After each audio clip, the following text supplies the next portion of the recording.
The election is now 4 days away, and in the week leading up to it, we've already seen several new polls. But how much should voters trust them? Sonica Bargo joins us now with more on that. Sonica.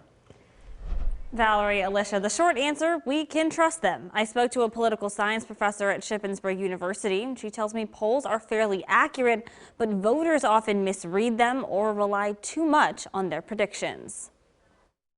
I think you can trust the polls. With a slew of polls coming out right before Election Day, it's hard to know what to trust. There are very highly rated polls out there. Shippensburg University political science professor Allison Dagnes says polls, particularly independent ones, are very reliable. But she says one wrong poll can make a big impact. Then there's this overwhelming sentiment that you can't trust them at all. And that's actually not true. Dagnes explains polls aren't just guessing. They rely on a lot of statistics and data. The most important things to us is to get it right. Quinnipiac University poll director Doug Schwartz says for national polls, they aim for 1,500 responses. But it's not just the number that matters. We really want to get a good cross-section: gender, race, education, age. The biggest concern with polls, it's not their accuracy. Certainly fewer people responding. Schwartz says in 30 years, response rates have dropped a lot. His team is trying to make up for it. Interviewers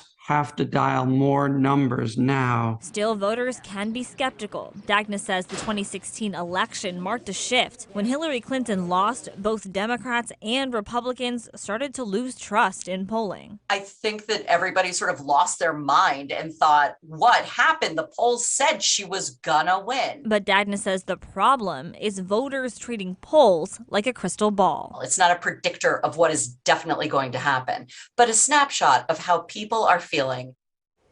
Dagnes emphasizes even the most accurate poll can be off because people will change their minds. But election polls in particular still have other important information, like what issues matter most to voters. In the studio, Sonica Bargo, ABC 27 News. So interesting, Sonica. Thank you.